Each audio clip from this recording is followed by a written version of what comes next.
Hello कर्क राशि वालों, आप पास्ट में काफ़ी कॉन्फिडेंटली किसी चीज़ को करने के लिए आप आपने कुछ एक्शन लिया बहुत कॉन्फिडेंटली। ठीक है, बहुत ज़्यादा आपको ये था कि ये काम बन ही जाएगा, पूरा कॉन्फिडेंस था, पूरा पैशन था, अग्रेशन भी था। कुछ हद तक मैं देख पा रही हूँ यहाँ पे एक अग्रेशन भी था। जो फर्स्ट थॉट मेरे दिमाग में यहाँ पे आई है कि आप लोगों का जो कॉन्फिडेंस था, जिसके साथ आपने एक्शन लिया, वो हुआ नहीं। और फिर आपने ज़िद ही ठान ली कि मुझे तो ये चीज़ चाहिए ही चाहिए। एक होता है ना कि जैसे कि आपने कुछ किया, वो रिजेक्शन मिल गया आपको, उधर वो काम वैसा बना नहीं जैसा आपने सोचा था, तो आपने ज़िद ही ठान ली कि अब मुझे इसको करना ही करना है। एक्शन मुझे नहीं लेना, बट आप उसे मैनिफेस्ट कर रहे हैं। अब आप एक्शन नहीं ले रहे थे, अब आप उसे बैठे बैठे मैनिफेस्ट कर रहे थे। ठीक है, और ये एक बहुत इसके अंदर जो एनर्जी है वो बहुत ज़्यादा एक ज़िद की एनर्जी है, बहुत ज़िद, बहुत डिटर्मिनेशन की चाहिए ही चाहिए, चाहे कुछ भी हो जाए चाहिए ही चाहिए। मेरे साथ ऐसा क्यों हुआ, रिजेक्शन मेरा क्यों हुआ, कुछ उस टाइप की एनर्जी है यहाँ पे। एनर्जी दो लोगों की मैं देख पा रही हूँ इस रीडिंग में। तो अगर ये आप नहीं है तो ये कोई पर्सन हो सकते हैं। ठीक है, लेकिन अब ये है कि मुझे कैसे भी करके ये चीज़ चाहिए ही चाहिए, ये पर्सन चाहिए ही चाहिए, जो भी सिचुएशन है इसमें मुझे जीतना ही है।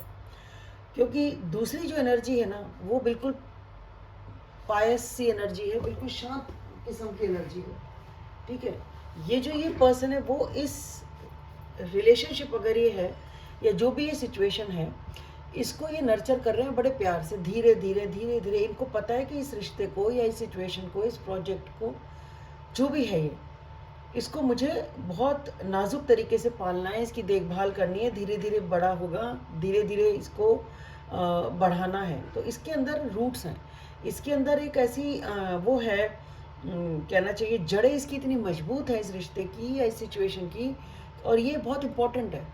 तो ये सोच रहे हैं, समझ रहे हैं क्या करना है, क्या नहीं करना है, कैसे करना है, धीरे धीरे बढ़ रहा है, तो उसको धीरे धीरे खराब ना हो जाए, नष्ट ना हो जाए, तो धीरे धीरे कर रहे हैं। शायद ये बहुत धीरे थे, इसीलिए आपको बुरा लग गया, हो सकता है।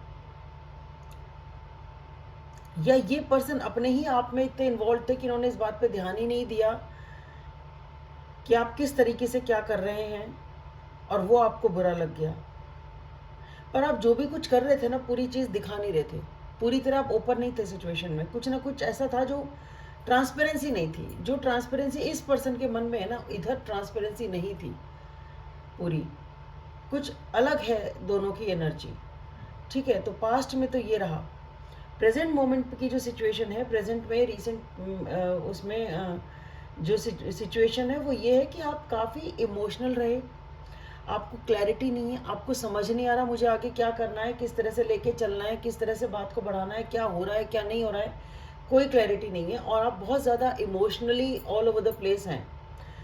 तो आप चुनने की कोशिश कर रहे हैं कि क्या फ़ैसला लिया जाए। एक तो आप, मुझे जो फीलिंग आ रही है वो ये, एक आप इमोशनली जो ऑल ओवर द प्लेस हो रखे थे ना, कुछ समझ ही नहीं आ रहा क्या करें, अपने भावनाओं में ही डूबे जा रहे थे। आप उस पर कंट्रोल पाने की कोशिश कर रहे हैं, आप अपने इमोशंस को चैनलाइज करने की कोशिश कर रहे हैं। समझ में आपके फिर भी कुछ नहीं आ रहा, दिख कुछ भी नहीं रहा, समझ में नहीं आ रहा है, क्लैरिटी है नहीं, पर फिर भी जो भी, जितना भी आप देख पा रहे हैं, जितना भी आप समझ पा रहे हैं सिचुएशन को, उसके हिसाब से आप चुनने की कोशिश कर रहे हैं, एक सही डिसीजन, एक सही फैसला करने की कोशिश कर रहे हैं। क्योंकि आपको जब पूरी बात पता नहीं, पूरी सिचुएशन पता नहीं, तो आपको ये ऑब्वियसली डर है कि कुछ मुझसे गलत ना हो जाए। तो उस गलत को ना हो जाए, और आप बहुत ज़्यादा इमोशनल होकर डिसीजन लेंगे तो गलत हो ही जाएगा। तो पहला काम है, आप अपने इमोशंस को चैनलाइज करने की कोशिश कर रहे हैं, और आपको ये समझ में आ रहा है कि मैंने अगर अपने इमोशंस को चैनलाइज करके काम किया तो मेरा डिसीजन सही होगा, और वो हो भी रहा है, आपको सक्सेस मिल रही है।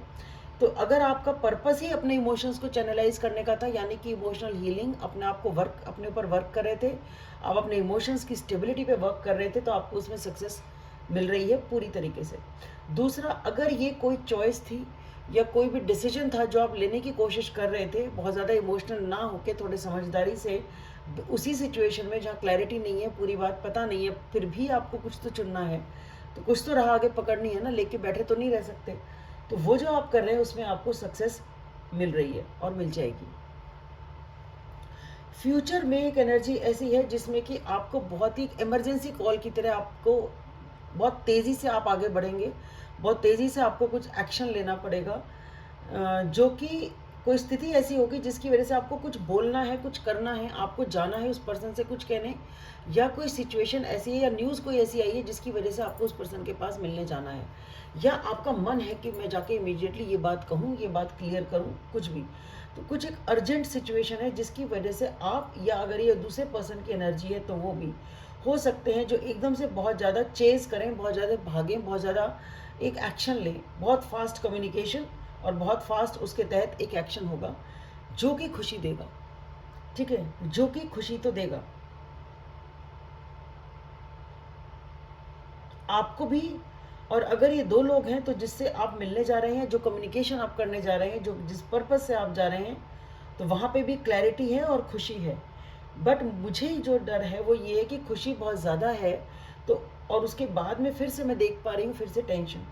तो या तो आप आवेश में आके, क्योंकि इम्पल्सिवली अर्जेंटली कुछ बोलेंगे, करेंगे, एक्शन करेंगे, तो उसके चक्कर में आप कुछ ऐसा ना कर बैठें आगे चल के जो कि फिर से चीज़ को, काम को ख़राब कर दे। एक तो आपको इस बात का ध्यान रखना है। दूसरा आपको इस बात का ध्यान रखना है कि आप, हो सकता है, ओवर थिंकिंग करने लग जाएं, ओवर एनालिसिस करने लग जाएं सिचुएशन का, कि कई बार होता है ना, खुशी इतनी मिल गई कि अब आपसे डाइजेस्ट ही नहीं हो रही है। भाई इतनी खुशी कैसे हो सकती है, इतना सब कुछ ठीक कैसे हो सकता है, तब उसमें कमी ढूंढने लग जाते हैं लोग। ठीक है, तो कई बार अपनी नेचर होती है कि हमें it is true good to be true, है ना, इतना अच्छा कैसे हो सकता है, तो वो आप बिलीव ही नहीं कर पाते हैं, तो आप उसके अंदर ज़रूरत से ज़्यादा सोच सोच के चीज़ को ख़राब कर लेते हैं। तो वो भी एक सिचुएशन हो सकती है यहाँ पे। सबसे इम्पोर्टेंट बात यहाँ पे है कि आप, ये सिचुएशन कुछ ऐसी है जिसमें यहाँ पे प्यार बहुत है, इसीलिए मैंने कहा था रिलेशनशिप हो सकती है, क्योंकि यहाँ पे प्यार बहुत है जिसमें तकलीफ़ है, तकलीफ़ रही है, कुछ हार्ट ब्रेक रहा है यहाँ पे। ठीक है, लेकिन ये जो ये कनेक्शन है ये बहुत ही प्योर है, इसमें इक्वल गिव एंड टेक है। बट यहाँ पे कुछ ऐसे नेगेटिव पैटर्न्स हुए हैं पास्ट में, कुछ आप लोगों के बीच में कुछ ऐसा पैटर्न हुआ है, कुछ फियर्स हैं, कुछ डाउट्स हैं, आप उससे दूर भागना चाहते हैं। अब वो जो वो पैटर्न है ना पुराना वाला, आप उस चीज़ से दूर भागना चाहते हैं, आप उस पैटर्न को तोड़ना चाहते हैं, उस पुराने डर को से बाहर निकलना चाहते हैं, जो भी नेगेटिविटीज़ हैं उससे दूर भागना चाहते हैं, जो कि एक बहुत अच्छी बात है। ठीक है ना, तो आप किसी भी नेगेटिव चीज़ से दूर भाग रहे हैं आप, क्योंकि ये कनेक्शन इतना प्योर है, इसके अंदर कुछ तो ऐसा हो गया था जो कि जिसने इस रिलेशन को ख़राब कर दिया था बेसिकली। ठीक है, और वही पैटर्न बार बार हो ही जा रहा था, या तो या वो पहले भी इन्हीं आपसे, आपके रिश्तों में या इस पर्सन के रिश्तों में भी होता रहा है, पहले के रिश्तों में भी होता रहा है। तो अब आप उस चीज़ से छूटना चाहते हैं, उससे जान छुड़ाना चाहते हैं कि भाई पहले जैसी चीज़ें ना हो दोबारा से, और ये कनेक्शन प्योर और पायस पहले की तरह हो जाए। इसीलिए मैंने बोला था कि हो सकता है आप अपने आप को इमोशनली चैनलाइज करने की कोशिश कर रहे हो, इमोशनली बैलेंस करने की कोशिश कर रहे हो, और अपने आप पे ही वर्क कर रहे हो, अपना इनर वर्क कर रहे हो, क्योंकि आप डिस्टर्ब थे ऑल ओवर द प्लेस, कुछ ज़रूरत से ज़्यादा ही इमोशनल चीज़ें, सिचुएशन क्लियरली नहीं होती होंगी, तो हो सकता है आप सही तरह से बिहेव नहीं कर पाते होंगे। तो अब आप ये चाहते हैं कि जो भी एक्शन आप लें, आप सोच समझ के लें और इमोशनली अपने आप को प्रॉपर वे में चैनलाइज करके लें। तो आपको इस बात का ध्यान रखना है कि दोबारा से चीज़ों को ख़राब नहीं होने देना है। और ठीक है, आप नेगेटिविटी से दूर भाग रहे हैं तो ये बहुत अच्छी बात है। तो कर्क राशि वालों, आपके लिए इतना ही। आशा करती हूँ आपको ये वीडियो पसंद आएगा। प्लीज़ लाइक करें, सब्सक्राइब करें, शेयर करें और कमेंट करें। Thank you.